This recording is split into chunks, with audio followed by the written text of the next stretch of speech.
Disney's being sued by a former Universal creative. A big section of Disneyland will be closed for most of 2022. So many details have been released about your experience on the Galactic Starcruiser. More meet and greets are back, and we found a pair of Mickey ears that cost more than an annual pass. We've got some good stuff this week, so go ahead and sit down and relax. All the latest Disney news is starting right now.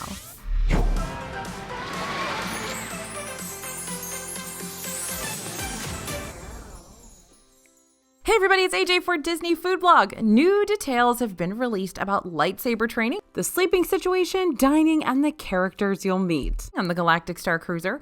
Mickey's Toontown will be getting a makeover. The CDC has updated their mask recommendations for Central Florida, and Disney's been sued over part of the Rise of the Resistance ride design.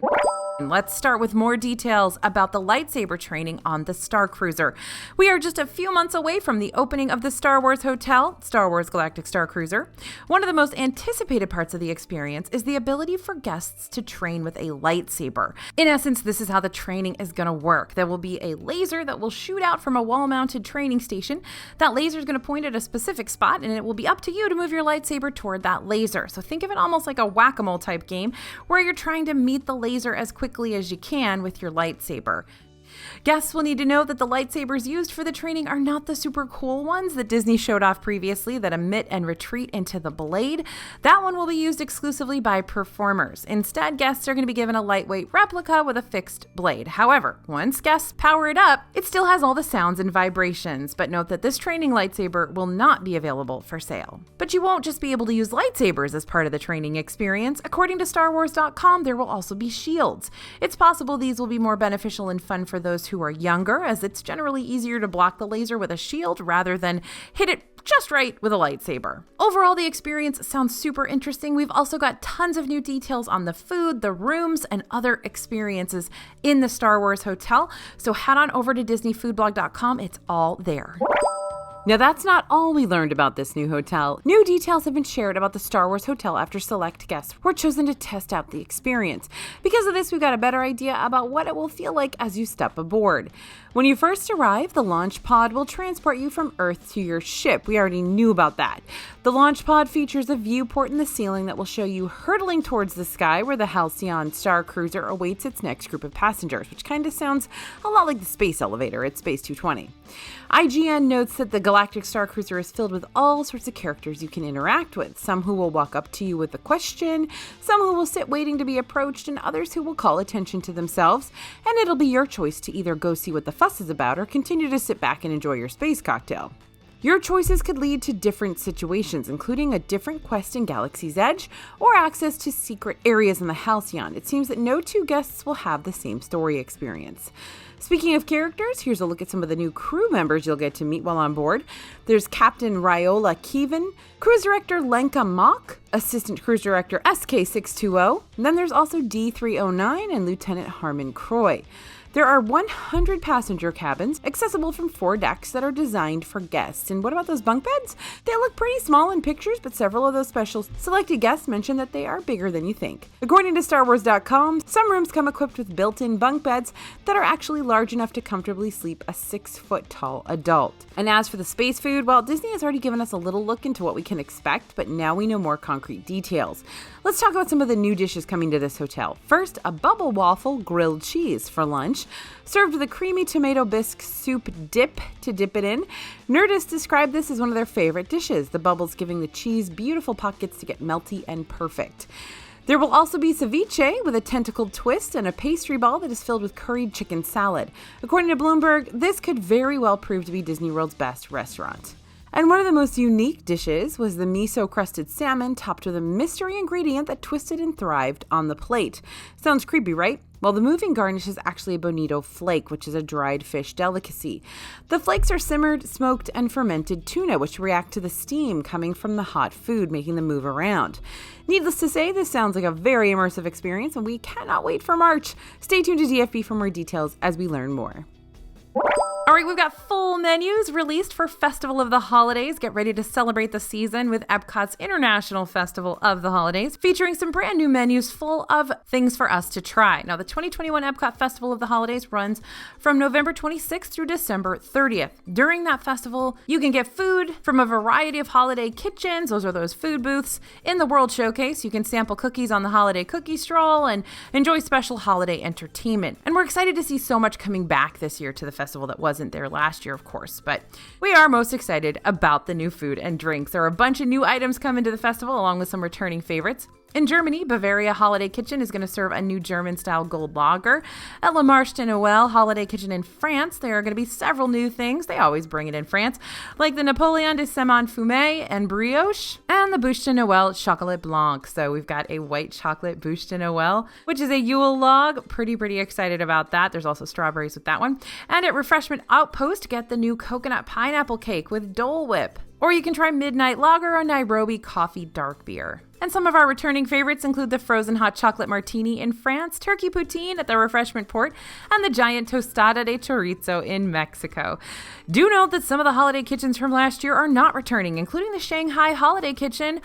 Rip those spicy fries and Prost. Here's some wild news out of Disneyland. While Disney World has not had its Toontown for years, Mickey's Toontown is a favorite spot for theme park goers over at Disneyland, but big changes are coming to Toontown. According to an announcement posted by Disney, there will be an ambitious reimagining of Mickey's Toontown, which will debut in early 2023. The news was shared this week at the International Association of Amusement Parks and Attractions, IAPA. They had an expo, and big news always comes out of there. Disney's shared that Imagineers are working to create new interactive experiences in this space, so families and young children can have more opportunities to play together inside Disneyland Park. As part of this transformation, Mickey's Toontown will become a vibrant symphony of sights, sounds, and sensations, is what they're telling us. It will have new play experiences along with open grassy areas where guests can play and unplug. They're going to be landscaping in place for spontaneous family play and parental relaxation. Oh, that sounds magical, right? In order to make this transformation a reality, Mickey's Toontown is going to have to close in March of 2022. It will then reopen in early 2023 with the new Runaway Railway ride. Next up, let's talk Rise of the Resistance. According to Orange County Register, Disneyland will be testing the standby line for Star Wars Rise of the Resistance in Galaxy's Edge in Disneyland next week. Yep, that means fans might get the chance to ride this popular ride without having to sign up for a boarding group. This is being tested as Disneyland prepares for the rollout of the new Pay Genie Plus line cutting service. Disneyland will test out a hybrid combination of a standby line and a virtual queue for Rise of the Resistance in Disneyland starting on Monday, November 22nd. At the start of the day, Disneyland will begin with a standby queue for Rise. No virtual queue necessary, but the park could activate the virtual queue if they need to. During this test of the virtual queue suspension at Rise of the Resistance in Disneyland, the twice-a-day virtual queue distributions at 7 a.m. and noon will be paused. But again, Disney may use the virtual queue on select days or at select times. If you're planning to visit Disneyland, be sure to check the Disneyland app ahead of 7 a.m. and throughout the day to see if the ride is using a virtual queue or standby queue. A launch date for Genie Plus in Disneyland has not yet been announced. We'll keep an eye out for more updates. We'll be sure to let you know.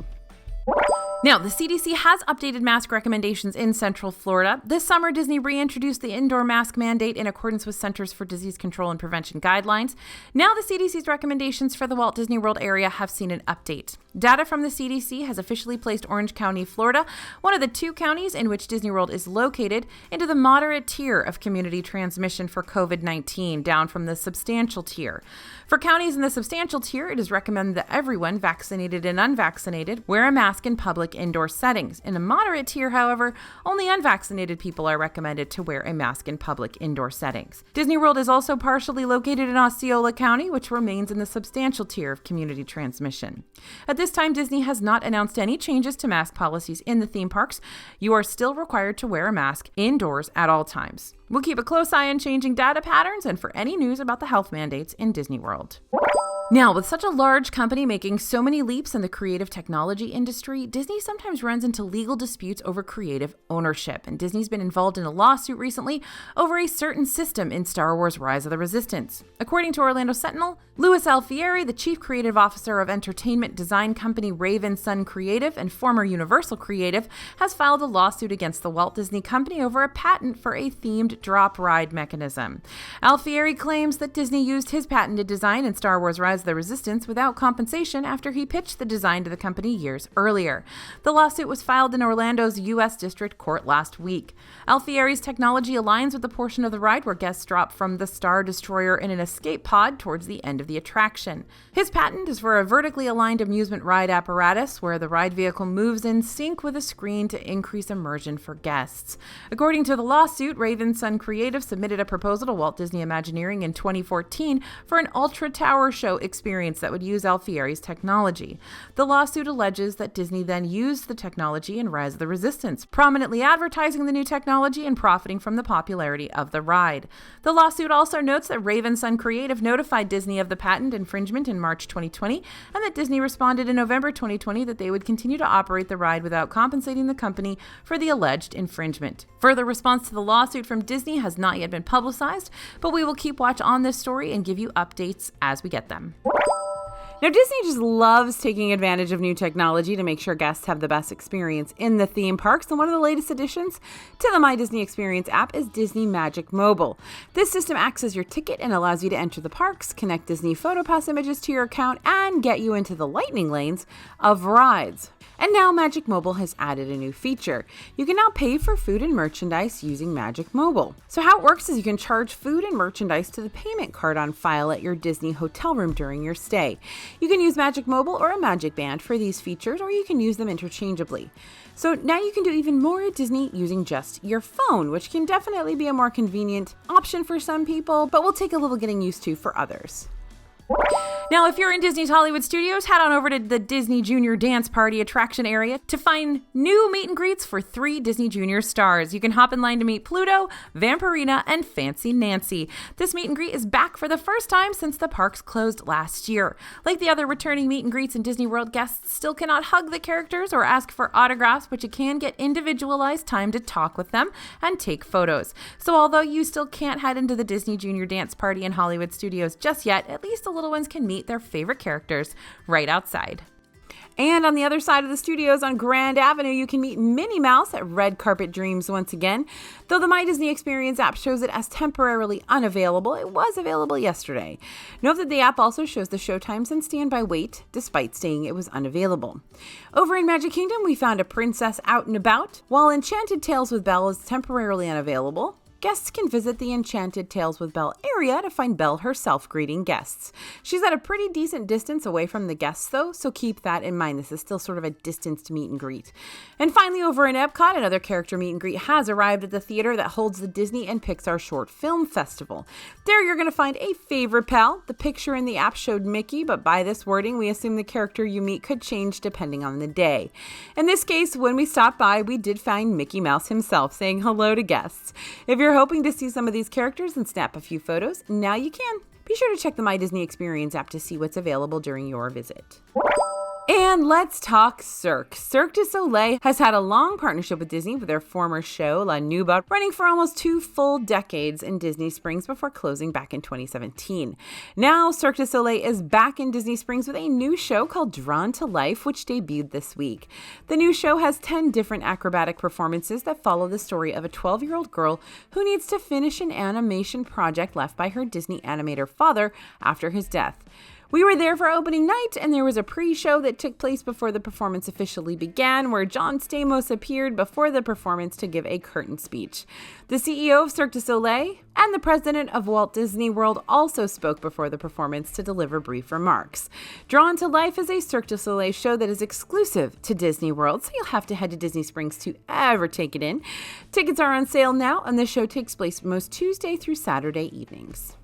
All right, the Holiday Production Show is back in Hollywood Studios. We already love looking at the Tower of Terror, but now we have even more of a reason to gaze at this one. The show uses projections, lights, music, and the nearby screen billboard to show clips that complement the projections. The show integrates many Disney icons, including Woody and Buzz from Toy Story and Mickey and Minnie's characters in A Christmas Carol, as projections transform the Tower of Terror from freaky to festive. One highlight from the show was the Tower of Terror's transformation into a giant gingerbread house featuring the Muppets as gingerbread cookies. Plus, you'll see plenty of references to old Hollywood, including a sign greeting guests from Tinseltown. And of course, there's Snope. That's what we call snow made out of soap. It's really the only kind of snow we can get in Central Florida. Be sure to check out this nighttime show and enjoy some of that snope. Now, the Disney Cruise Line resumed sailings this past summer, and they've been updating policies and requirements for guests ever since, and they keep changing so much it's hard to keep up. The CDC recently approved a COVID-19 vaccine for kids ages 5 and older, and in light of that change, the Disney Cruise Line is updating their current policy to require vaccines for all kids ages 5 and older on cruises that set sail on or after January 13th, 2022. Starting on January 13th, anyone 5 and up will need to show proof of vaccination before they board the ship. Any sailings before that date, guests aged 5 through 11 can provide proof of a negative COVID-19 test taken between 3 days and 24 hours of their sail date instead of providing proof of vaccination. Guests ages 4 and younger will need to show proof of this test as well for all upcoming cruises. The policies continue to change as the situation develops, so stay tuned with DFB for more news as you plan your upcoming cruise. Mickey's Filler Magic has been closed for about a month as Imagineers added a new scene to the show inspired by the Disney Pixar movie Coco. We've already seen the Disneyland version of this ride update, and now it's Disney World's turn. This week, the attraction finally reopened. The first thing we noticed was a new exterior on this one. The sign used to be gold with blue letters, but it got a sharp makeover. It's now dark blue with bright gold letters. There's still a little work to be done on the side of the signs, though. We were so happy to see our old favorite scenes back, but we're really here for the new Coco editions. There's a big scene featuring the Un Poco Loco song from the film, and we also got to see characters like Miguel and Hector, along with the Alabries, Dante, and Pepita. Of course, Donald was there the whole time, chasing Mickey's sorcerer hat through Coco scenes. We have to say, the new scene makes this attraction even better than we remember it. As longtime fans may know, Disney traditionally airs a holiday special on ABC to celebrate the season, and this week at Magic Kingdom, we spotted filming for the special featuring Broadway legend Kristin Chenoweth. In addition to her many noteworthy theater roles, including originating the role of Glinda, or Galinda, whatever you want to say, in Wicked, Kristin Chenoweth has also appeared in a number of film and television projects, of course. We had the chance to see her address the crowd, and we were also treated to her rendition of Have Yourself a Merry Little Christmas, which keeps in line with the tradition of celebrity musical performances that are regularly included in Disney's holiday specials. Last week, we saw Brett Eldridge and Chance the Rapper, so who are we going to see next? The full holiday special, The Wonderful World of Disney Magical Holiday Celebration, is currently scheduled to air on ABC on Sunday, November 28th from 7 to 9 p.m. Eastern and Saturday, December 25th from 10 a.m. to noon. We're heading into another hotel to check out their holiday decor. Honestly, Disney's Animal Kingdom Lodge is one of our favorite hotels for holiday decorations, and this year it did not disappoint.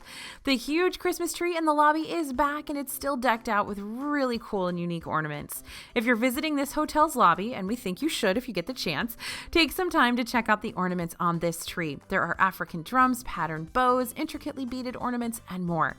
Off to the side, you can take a look at the garlands hanging from the balconies as well. Once you get past this colossal tree, though, there are even more decorations to check out, and there's another tree in the back of the lobby with equally gorgeous ornaments. Hanging from this tree's branches, there are little huts with Mickey-shaped windows and lights inside, and some other hidden Mickey ornaments as well. Speaking of hidden Mickeys, make sure to stop in at the gift shop to spot a Mickey with wreaths for ears. And we took a stroll around the World Showcase this week to see which pavilions are getting into the holiday spirit. In France, wreaths and giant snowflakes have started to pop up both in outdoor areas and inside some of the shops and restaurants, like Les Halles Boulangerie Patisserie. The Italy pavilion was really getting into the holiday spirit as soon as we walked by. There's plenty of gorgeous Christmas decor inside of the shops, like this Christmas tree decorated with Venetian masks, which of course are one of the unique souvenirs you can find in the pavilion. As with the other elements of the World Showcase, the holiday decor is often themed specifically to the location it's in. Can you spot the little wine bottles and grapes in the garland? The Germany pavilion is getting decked out as well, including our beloved caramel store, Caramel Kusha. And the Norway pavilion has also started to receive its decor, which we're sure the troll inside Fjording appreciates. Not all the pavilions have been decorated yet, so we'll continue to keep an eye out for more holiday cheer around the World Showcase.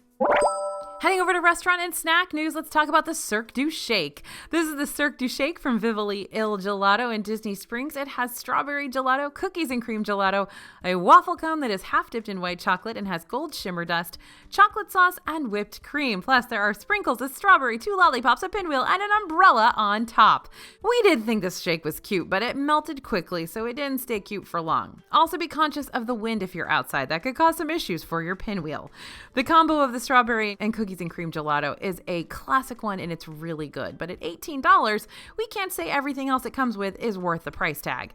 The 2 lollipops have plastic on the outside of them, so you could save them for later, but the sticks are all covered in milkshake, so you would have to clean them up first. The waffle cone is only partially dipped in chocolate, so that section that isn't got soggy and started to sink down into the shake. Plus, the part that was covered in white chocolate was pretty sweet. This is more of a treat we could see kids loving since it's so extravagant, but that high price tag might make parents have some second thoughts about buying it. If you're on a budget, we probably wouldn't recommend you splurge on this one. There are better options in Disney World, like the reindeer mousse over at Hollywood Studios. There's a new fine dining experience coming to Disney World, and it won't require a park ticket. Chef Masaharu Morimoto is hosting an event called YAMAZAKI 55 MOMOKASE, which is named after the oldest and most rare Japanese whiskey, YAMAZAKI 55. And there are only 200 bottles of this whiskey, and one is being served at a new high-end dining experience in Disney Springs. On December 4th at 7:30 p.m., Morimoto Asia will host 14 guests for a multi-course dining experience with a menu fully customized and served by Chef Morimoto. Each course is paired with a different kind of Yamazaki whiskey, and it all culminates with a tasting of the Yamazaki 55. Guests will also get a souvenir Yamazaki 55 glass to take home. So how much will this luxurious evening set you back? Well, Morimoto Asia is charging $5,055 per seat.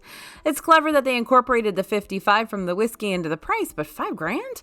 Now, it is a once-in-a-lifetime event hosted by Chef Morimoto himself, so if you're passionate about Asian dining and especially Japanese whiskey, this might be the event for you. If you're hoping to reserve a seat, head to Morimoto Asia's website to make your reservation and keep following DFB for more updates and tips about dining in Disney World. And we found some more holiday treats at Disneyland. We're here to tell you some of our favorites. Head to Black Tap Craft Burgers and Shakes in downtown Disney to find the returning Thanksgiving burger. This dish is made of a turkey burger with brie, applewood smoked bacon, corn and sage potato roll stuffing, and cranberry and orange aioli.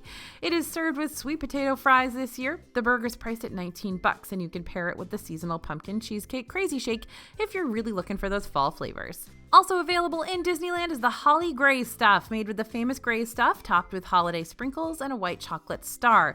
It's a red shortbread cookie base and covered with sandwich cookie crumbs, along with red, white, and green sprinkles and tiny gold stars. The gray stuff is made with white chocolate cookies and cream mousse, as it always is. It's pretty much the same thing, just decorated for the holidays. You can check it out at Red Rose Tavern for $6.49. And of course, we had to try the peppermint beignets again. This is a classic Mickey-shaped treat with a twist. It's at the Mint Julep Bar, of course, which is where you always get your Mickey-shaped beignets, and it's in New Orleans Square in Disneyland. You can get a 3-pack for $5.49 or a 6-pack for $8.99. We went with the 3-pack. We also got some chocolate dipping sauce for an extra $1. Now, these have been around before. They were called, I think, candy cane beignets before, and they weren't great this time around. We actually ended up getting them twice just to sort of quality control check them. We were not in love with these. They were not as soft and pillowy as they should be. They were much more dense than you would expect for these beignets. So they were not our favorites. Now, if you're going to Merriest Nights, the Christmas party at Disneyland, there's another variation of beignets that are traditionally pillow-shaped and are dusted with festive powdered sugar and drizzled with honey. We like those a lot better. And we had to mention one snack from the Merriest Nights at Disneyland event. You can stop by Jolly Holiday to get sipping chocolate with a dipping waffle, which is European drinking chocolate with a sweet waffle for $6.99. Now, this isn't exactly hot chocolate the way we have it here in the States. It's drinking chocolate. And we'll admit, we thought the snack might disappoint us, but it was actually really, really good. The waffles were more like cookies with more substance than we expected, but still were soft like waffles. And the chocolate was nice and thick, like a Spanish hot chocolate. It was so rich and creamy, and it was really done well. Now, I had eaten lots of stuff this night already. This was at the end of our kind of coverage of that particular party, and we still absolutely loved it, even though we were so tired we were like not even talking. So if you're going to Merriest Nights, Jolly Holidays, sipping chocolate with that waffle, that's a must try. Now, there are plenty of fun festive snacks at Disneyland and Disney World, and we are here to try them all. So you want to hear more reviews? Head to our website to see us eat our way through the Disney parks during the holidays. Heading over to the Thanksgiving turkey cupcake. This is back at Disney's Polynesian Village Resort. We saw this guy last year at Captain Cook's, and he's back again, but there are a few different ingredients. This is a chocolate cupcake topped with orange, yellow, and brown vanilla buttercream, and edible glitter with 2 sugar candy eyes. The cupcake is then filled with a hazelnut ganache, marshmallows, and walnuts. Okay, let's talk about the elephant turkey in the room, this little dude looks real goofy. He looks like he's either rolling his eyes or very startled, and it almost seems like there's a worried expression on his face, which is understandable considering we're about to eat him.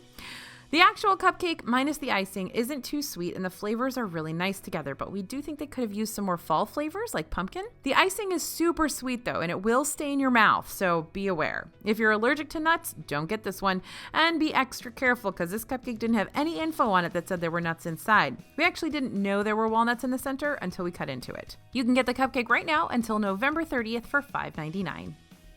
And the Beach Club Marketplace now has a breakfast pastry tart, which is basically a fancy Mickey-shaped Pop-Tart-like treat. The tart is a normal pie crust that is filled with guava jelly, and the whole thing is covered in blue iridescent icing, which is vanilla flavored. It's drizzled with white icing and topped with colorful, glittery sprinkles. Now, the price wasn't too bad since it was such a large portion, and we love that it's Mickey-shaped.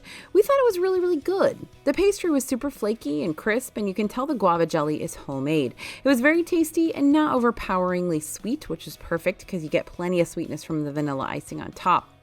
We couldn't find anything to complain about with this one. It's just a very tasty, fancy Pop-Tart. If you like toaster strudels or Pop-Tarts, we think this is a must-try for you. It's also fun that the treat has 50th anniversary decorations, which makes it a little bit more special if you're visiting during the 50th celebration. Head over to the Beach Club Marketplace to try one for $6.49. Now, we've learned a lot about the Star Wars Hotel experience coming soon to Disney World, and now we've got a sneak peek at some of the merchandise that will be available for guests staying at the hotel. The gift shop aboard the Galactic Starcruiser will be called the Chandrila Collection, and all the merchandise is within the same universe, which means nothing blatantly sports the Star Wars logo. Brad Schoenberg, brand merchandising vice president, mentioned that their merchandise focus was based on transformation and role play, a ship logo line that celebrates Chandrila Starline and the Halcyon, as well as the ship experience. There are even costumes you can buy for both children and adults. Some of the merchandise will reflect ways to participate on the ship, like dressing up as certain characters. There will also be Star Wars-inspired galactic fashions, like this customizable black space dress. Next to that dress is a Bail Organa inspired outfit complete with replicated wrist gauntlets. There's even a formal jewelry line that includes the Chandrila Starline logo. And if you want to come home with a typical souvenir, you can do that too. There will be glassware, ornaments, pins, and more. There will also be a ship model of the Halcyon, which will have light-up cabin windows and engines too. This is only some of the merchandise that you might find on the Galactic Starcruiser, and Disney confirmed that they will not have the real lightsaber for sale. We don't have pricing yet for any of this, so stay tuned to the Star Wars Hotel updates on Disney Food Blog. We've seen new ears released for the celebration, including some iridescent ones, but now 3 new pairs have arrived in the Magic Kingdom, and they are not cheap, y'all.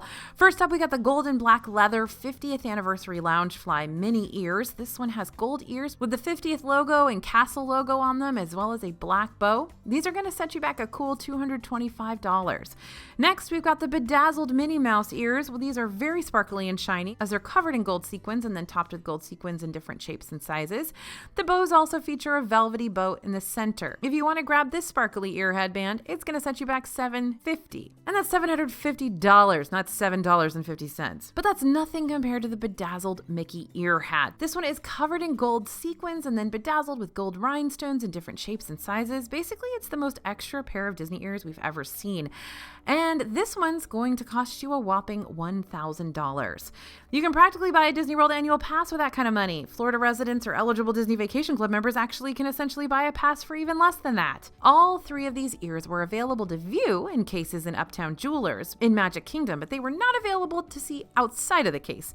The jeweled ear hat and the bedazzled ear headband both come with a black dust bag and a decorative 50th anniversary box. The question is, would you ever pay the cash to get them? Tell us in the comments. A few days after they appeared in the parks, all 3 pairs of ears are now available online at Shop Disney, and because of the pictures online, we can see that the inside of the ear hat is lined with black and gold 50th pattern, and both the ear hat and the gold bedazzled mini ears come in a velvet-lined presentation box with a fold-up lid. And speaking of expensive ears, a new pair of ears has been released from designer Vera Wang, but if you want to get them, you'll have to be ready to shell out, again, a lot of cash. The brand new mini ear veil headband by Vera Wang features a white tulle veil and soft padded ears.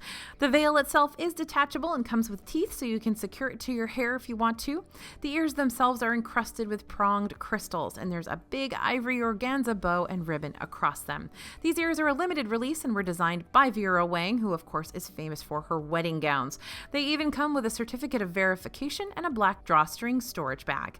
But if you want to grab these ones, get ready to hand over that serious cash. The Vera Wang ears are priced at a whopping $600. You can find these new ears in 3 locations. At Disney World, you can get them at Ever After in Disney Springs. At Disneyland Resort, you can find these ears at the dress shop in downtown Disney, and they are available online at Shop Disney. And if you've been wanting the holiday sweater ears, head to Disney World. We saw these ears last week in Disneyland, but they finally made their way to the East Coast. If you're a fan of the ugly Christmas sweater trend, even though, let's face it, they were never really ugly, then these ears are for you.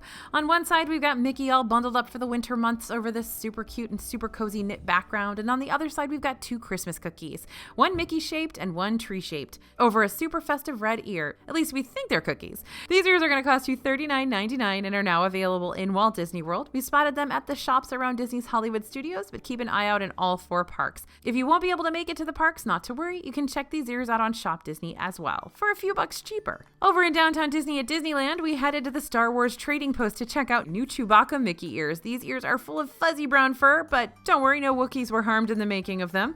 You can channel your inner Wookiee with these ears for $29.99, currently sold in Disneyland. But that's not all. We found another pair of Star Wars ears, and they light up. It's like there's a lightsaber battle on your head. As with most light-up Disney ears, these have a spiky headband that grips your hair. We don't want any slip and slide accidents after all. You can get these ones for $20.42. Well, we know what we'll be wearing next time we visit Batuu. And we've got a Kate Spade 50th Anniversary collection just released in Disney World. It's black with gold polka dots and features the 50th logo. The design comes in a ton of different styles too. The tote bag is $268, the crossbody is $218. There's a pouch duo, which comes with 2 different sized pouches. Both of these together are $168. The satchel is the most expensive of the collection at $368. And if you're looking for a good park bag, you can try the backpack for $348. They've also got a wallet for $198 and a card wallet for $65. We found these in Magic Kingdom, but guess what? All these items are also online on Shop Disney. And check out this Elsa Crown we found this week in Epcot. We were just browsing through the store in the Germany pavilion when we spotted this jeweled beauty. It's mostly gold, but has blue stones in the middle like Elsa's crown in Frozen. You can get it for $85, which is not too bad compared to some of the other fancy Disney souvenirs we've seen lately. Whether you want the crown as a souvenir or as part of your next Elsa costume, it's a pretty item to have. And the Jingle Bell Sipper is back in Disney World and Disneyland. It's a giant Mickey-shaped sipper that looks like a big old green jingle bell, and it has lights on it that change color. We found it at the Coca-Cola store rooftop beverage bar in Disney Springs this week. And guess what? This thing does actually jingle. There are some bells inside that make the festive sound when you shake it around.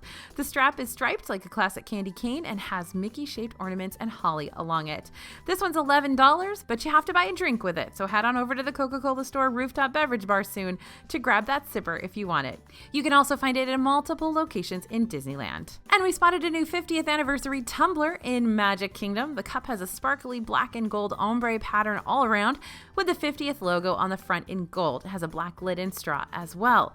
It seems like it would match the 50th Anniversary Luxe logo collection perfectly. The cup is available at the Emporium for $49.99, and we also spotted it over in Disney's Animal Kingdom at Creature Comforts, which is the Starbucks location in that park. At the Emporium, these tumblers are only displayed behind the counter, so just let the cast members at the cash registers know if you'd like to purchase one. There were plenty in stock when we saw them, but we think you should hurry into the parks if you're hoping to buy one. And at Disney Springs, there's a brand new store opening, Jo Malone. Inside, you'll find all sorts of products ranging from cologne and candles to bath bombs and body care. You can stop by Jo Malone today near the Coach store in the Disney Springs Town Center.